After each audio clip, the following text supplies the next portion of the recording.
तो ये इलेक्ट्रोस्टैट्स का एक कॉन्सेप्ट बेसिस क्वेश्चन है। इसी का दूसरा पार्ट जो है वो भी मैं आगे क्वेश्चन दूंगा। पहले पार्ट में ये 3 का आंसर तुम्हें बताना है।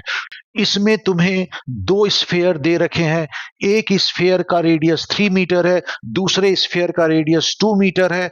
दोनों पे इक्वल अमाउंट का चार्ज क्यू दे रखा है। तुम्हें इन 3 क्वेश्चन का आंसर देना है। इन दोनों स्फीयर के सरफेस के पोटेंशियल का रेशियो क्या है।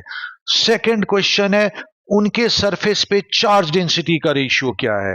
और थर्ड क्वेश्चन है उनके सरफेस पे जो इलेक्ट्रिक फील्ड है उसका रेशियो क्या है। तो ये इलेक्ट्रोस्टैट्स का एक कॉन्सेप्ट बेसिस क्वेश्चन है।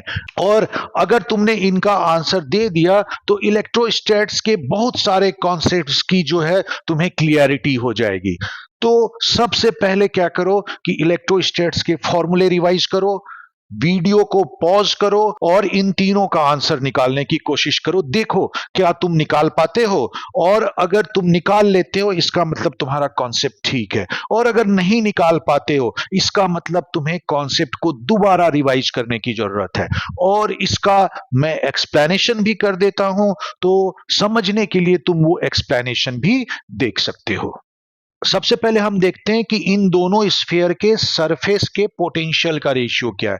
तो इसके लिए हम पोटेंशियल के फॉर्मूले का यूज करेंगे। तो किसी भी स्फीयर के सरफेस पे जो पोटेंशियल होता है उसका फॉर्मूला होगा के क्यू बाई आर, जहां पे आर उस स्फीयर का रेडियस है। क्योंकि कोई भी चार्ज्ड कंडक्टिंग स्फीयर इस तरह से बिहेव करता है कि मानो सरफेस का सारा चार्ज उसके सेंटर पे कंसंट्रेटेड हो, इसलिए सरफेस या उससे बाहर के पॉइंट के लिए हम सारे चार्ज को इस तरह से एज्यूम कर सकते हैं कि उसके सेंटर पे कंसंट्रेटेड है।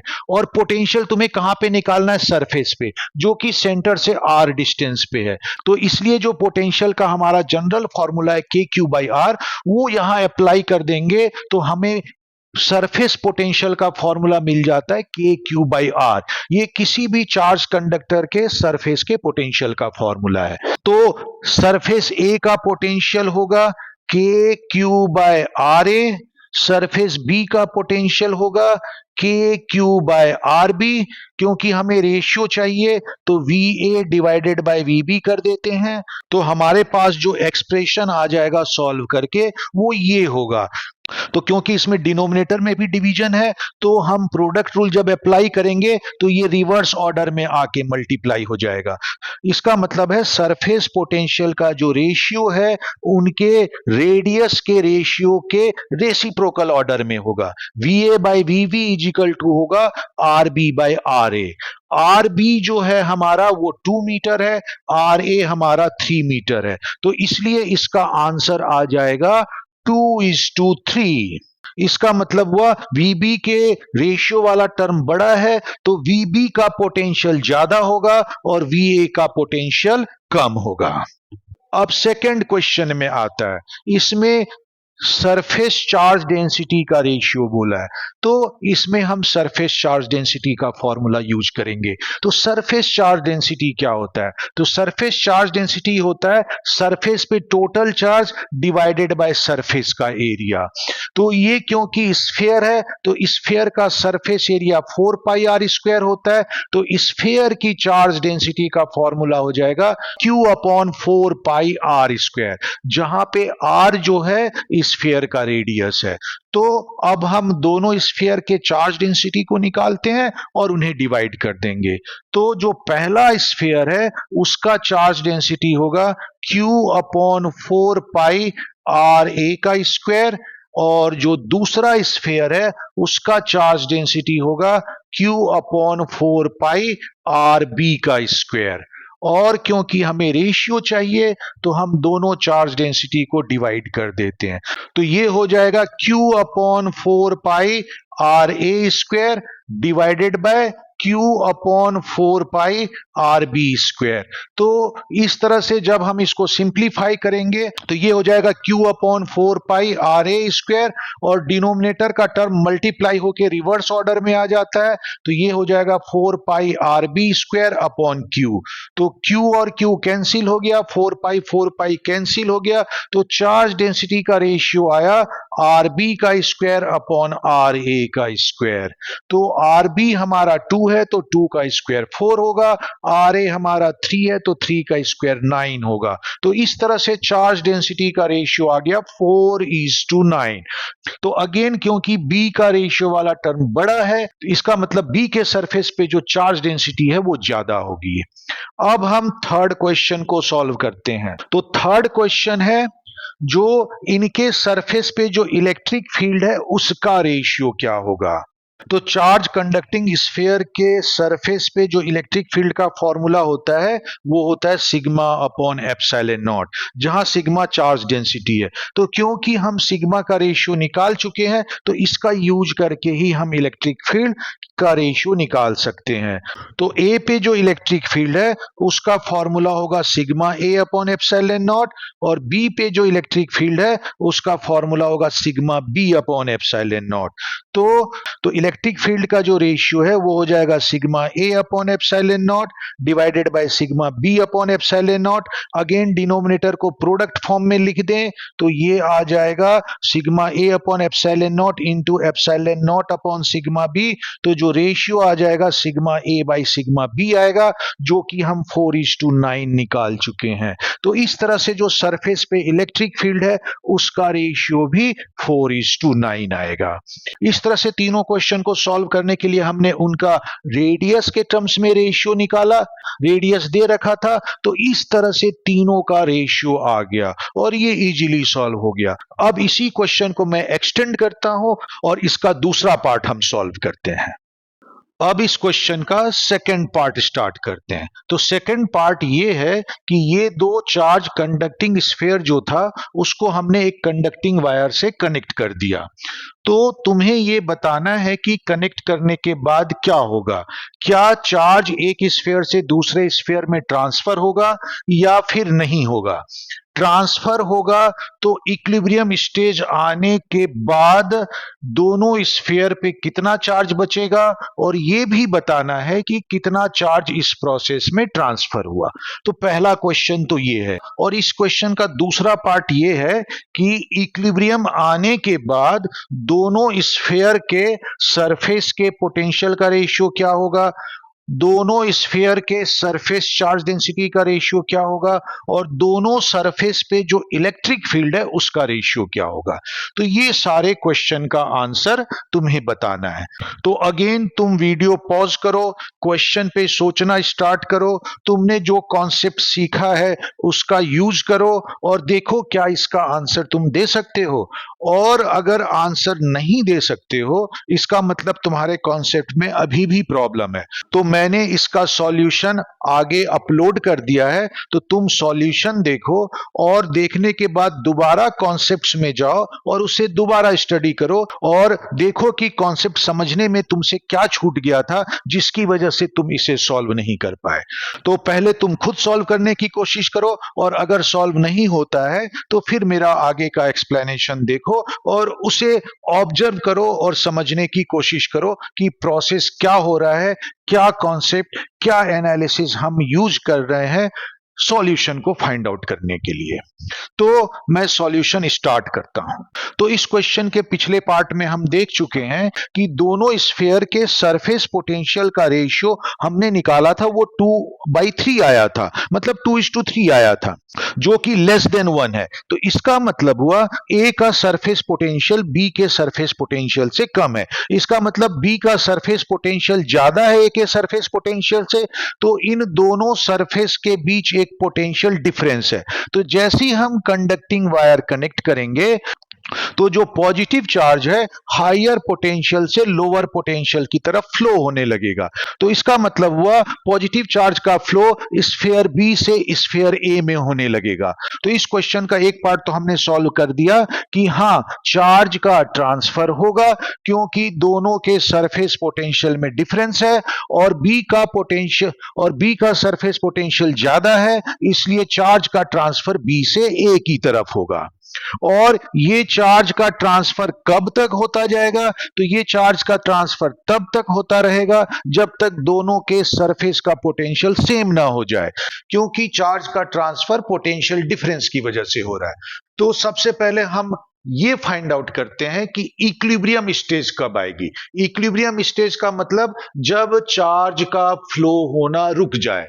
तो जब चार्ज का फ्लो होना रुक जाएगा तो वो हमारा इक्विलिब्रियम स्टेज है। और वो कब होगा? जब दोनों सरफेस का पोटेंशियल सेम हो जाए।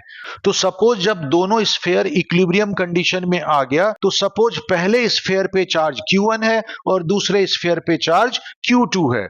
हमने कंडक्टिंग वायर हटा दिया क्योंकि इक्विलिब्रियम आने के बाद उसे कनेक्ट करने की कोई जरूरत नहीं है, क्योंकि चार्ज का तो फ्लो होगा ही नहीं, क्योंकि दोनों का सरफेस पोटेंशियल सेम हो चुका है। तो अगेन किसी चार्ज कंडक्टिंग स्फीयर के सरफेस के पोटेंशियल के लिए हम फॉर्मूला यूज करते हैं V इक्वल टू KQ/R।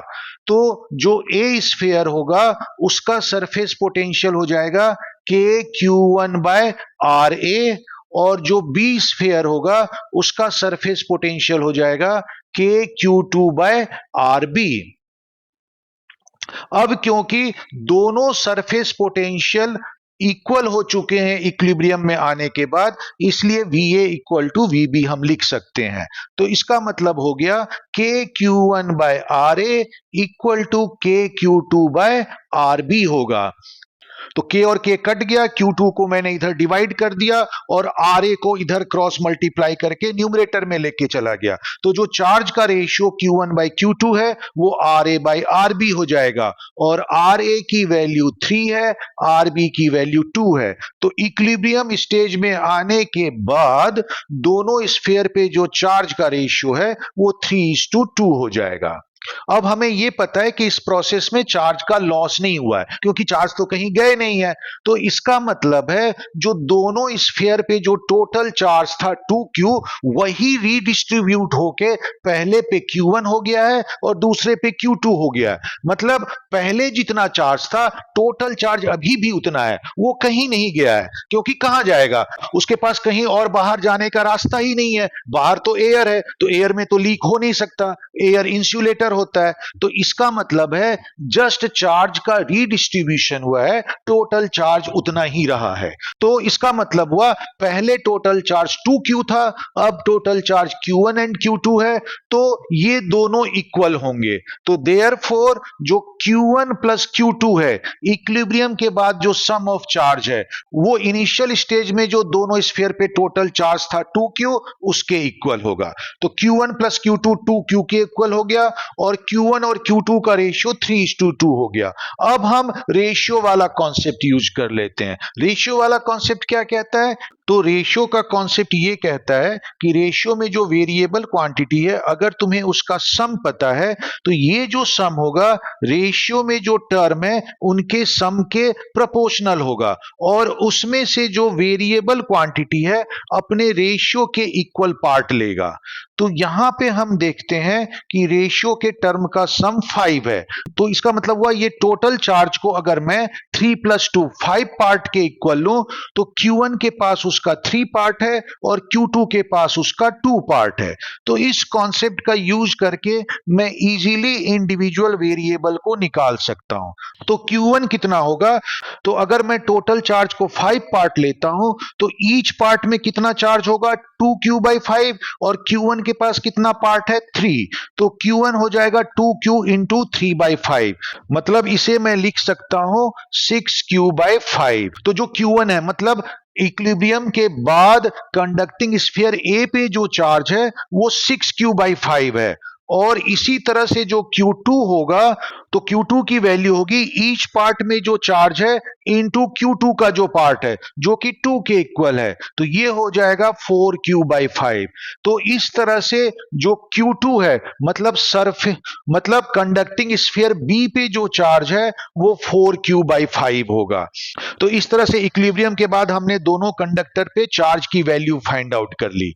और हम देख सकते हैं चार्ज, और क्योंकि हम देख चुके हैं चार्ज कहां से कहां ट्रांसफर होता है, बी से ए की तरफ। पोटेंशियल डिफरेंस की वजह से चार्ज बी से ए की तरफ ट्रांसफर होता है। और कितना चार्ज ट्रांसफर होता है?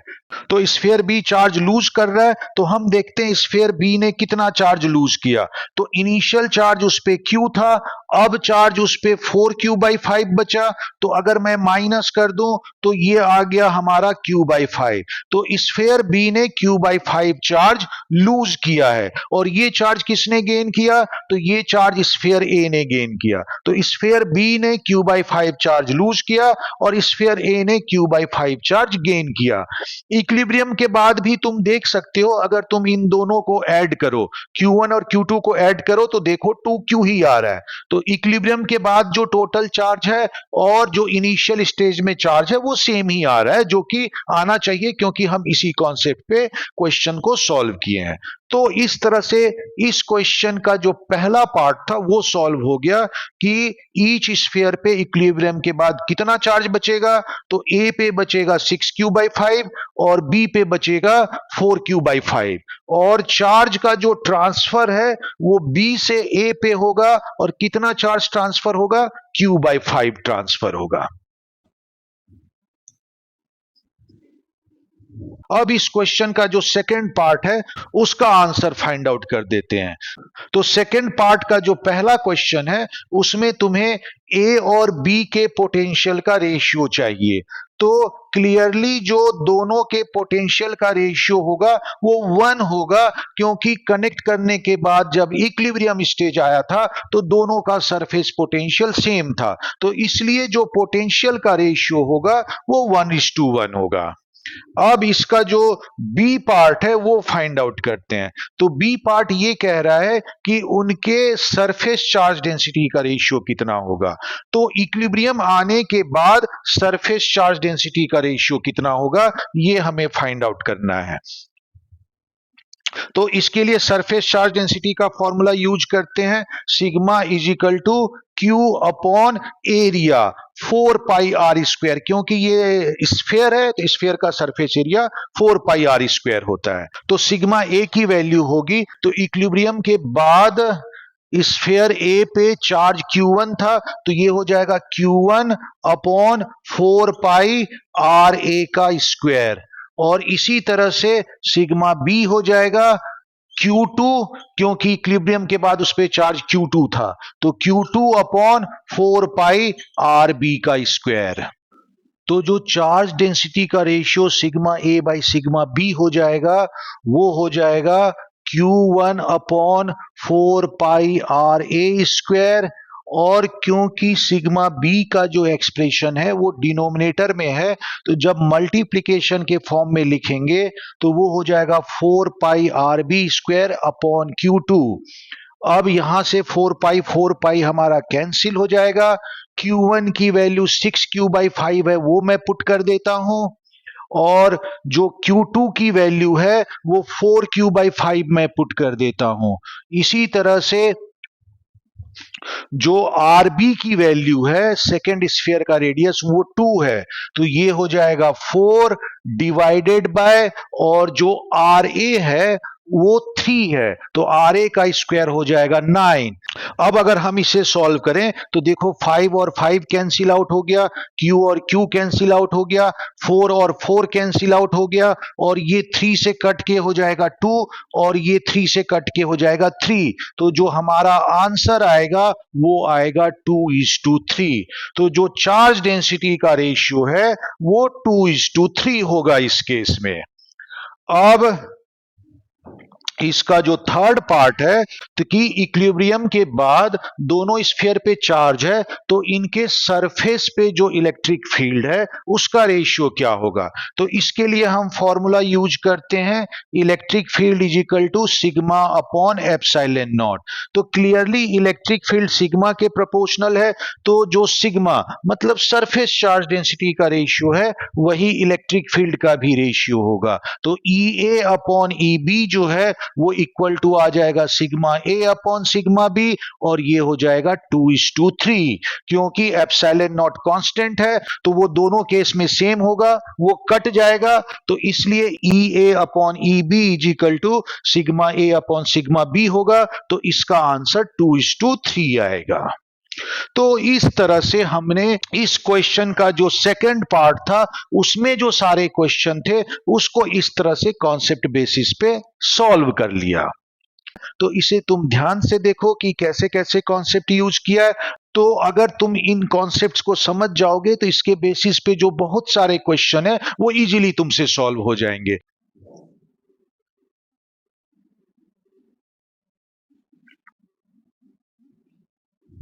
तो अभी तक हमने इस स्फीयर से रिलेटेड क्वेश्चन के दो पार्ट हमने कर लिए।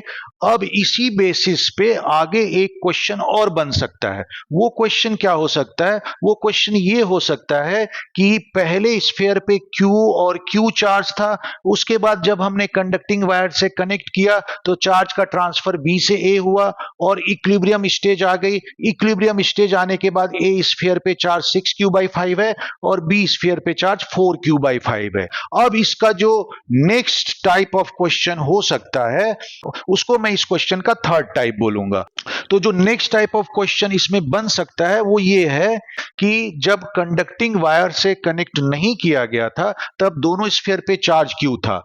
इस केस में अगर मैं दोनों स्फीयर को R डिस्टेंस पे रखता हूं तो इनके बीच एक रिपल्सिव फोर्स, इनके बीच एक कूलम्बिक रिपल्सिव फोर्स एक्ट करेगा और मान लो उसकी वैल्यू F है। अब क्वेश्चन ये है कि इन दोनों स्फीयर को मैंने जब कंडक्टिंग वायर से कनेक्ट कर दिया और उसके बाद दोनों स्फीयर जो है वो इक्विलिब्रियम की कंडीशन अचीव कर लिए और फिर मैंने कंडक्टिंग वायर को हटा भी दिया, तो इक्विलिब्रियम स्टेज अचीव करने के बाद उन पे चार्ज Q1 और Q2 था जिसकी वैल्यू हमने फाइंड आउट कर ली। अब तुम्हें बताना है कि जो नया फोर्स है वो F के टर्म्स में कितना होगा। अब देखो, क्योंकि हमने इसमें Q1 Q2 फाइंड आउट कर लिया है इसलिए अब ये क्वेश्चन बहुत ही आसान बन सकता है। लेकिन जो तुम्हारी थिंकिंग कैपेबिलिटी है, थॉट प्रोसेस है, वो इस तरह से होना चाहिए कि इनिशियल स्टेज में ही कि तुम्हें सिर्फ यही क्वेश्चन आए। अगर तुम्हें सिर्फ यही क्वेश्चन है तब कैसे सॉल्व करोगे, और उसका सारा प्रोसेस जो है तुम्हारे माइंड में दौड़ना चाहिए। क्यों? क्योंकि अगर सिर्फ यही क्वेश्चन आएगा तो सबसे पहले तो तुम्हारे माइंड में ये आना चाहिए कि भाई मुझे Q1 और Q2 निकालना होगा, और वो कैसे निकलेगा? तो वो पीछे के सारा प्रोसेस करके तुम्हें निकालना होगा और उसके बाद ही नया फोर्स निकल पाएगा। तो जो नया फोर्स है वो कितना हो जाएगा? तो उसको मैं F डैश लिखता हूं, तो नया फोर्स हो जाएगा KQ1 Q2 upon R square, क्योंकि उसको इसी डिस्टेंस R पे ही रखा गया है। तो इसकी वैल्यू आ जाएगी कि Q1 की वैल्यू है 6Q/5, Q2 की वैल्यू है 4Q/5 divided by R square. तो F डैश इक्वल टू आ जाएगा K into 24Q square divided bye 25R square, मतलब 24/25 into KQ square by R square. और KQ square by R square जो था वो initial stage में इन दोनों स्फीयर के बीच रिपल्सिव फोर्स था जो कि F दे रखा है। क्योंकि इनिशियल स्टेज में दोनों पे चार्ज Q है तो जो रिपल्सिव फोर्स जिसे F दे रखा है उसकी वैल्यू होगी K Q into Q upon R square, मतलब KQ square by R square. तो इस तरह से KQ square by R square actually में F के ही इक्वल है। तो देयरफॉर F डैश जो है वो हो जाएगा 24/25 इंटू F। तो इसका मतलब हुआ F डैश बाई F का जो रेशियो है वो 24/25 हो जाएगा। मतलब इक्विलिब्रियम के बाद जो फोर्स लग रहा था और इनिशियल स्टेज में जो फोर्स था उनका रेशियो 24/25 होगा। और क्योंकि 24/25 क्लियरली ये लेस देन 1 है तो इसलिए हम कह सकते हैं कि F डैश की वैल्यू लेस देन F होगा। मतलब कनेक्ट करने के बाद जब वो इक्विलिब्रियम स्टेज में आ जाता है तो उसके बाद अगर इन दोनों स्फीयर को एक सर्टेन डिस्टेंस R पे रखा जाए तो जो नया फोर्स होगा वो पहले के कंपैरिजन में कम हो जाएगा। तो इस तरह से ये थर्ड टाइप के क्वेश्चन का भी सॉल्यूशन हो गया जिसमें हमने फोर्स की बात की थी। इसमें एक चीज ध्यान रखना, ये जो डिस्टेंस मैं R की बात कर रहा हूं तो जो डिस्टेंस है वो सेंटर टू सेंटर का डिस्टेंस है। मतलब जब मैं ये कह रहा हूं कि दोनों स्फीयर को R डिस्टेंस पे रखा गया तो R बेसिकली उनके सेंटर टू सेंटर का डिस्टेंस है। तो इस तरह से हमने ये भी फाइंड आउट कर लिया कि पहले फोर्स कितना था, बाद में फोर्स कितना होगा, उन दोनों फोर्सेस का रेशियो भी हमें मिल गया 24/25 और इससे हमने रिजल्ट निकाला कि जो बाद में फोर्स है कनेक्ट करने के बाद जब वो इक्विलिब्रियम स्टेज अचीव कर लेगा उस समय जो फोर्स है वो पहले के कंपैरिजन में कम हो जाएगा। तो इस तरह से अगर तुम इसे सही ढंग से ऑब्जर्व करोगे तो तुम्हारे बहुत सारे कॉन्सेप्ट्स क्लियर हो जाएंगे और इस टाइप के जितने भी क्वेश्चन आएंगे तो तुम उनको इजीली सॉल्व कर सकते हो।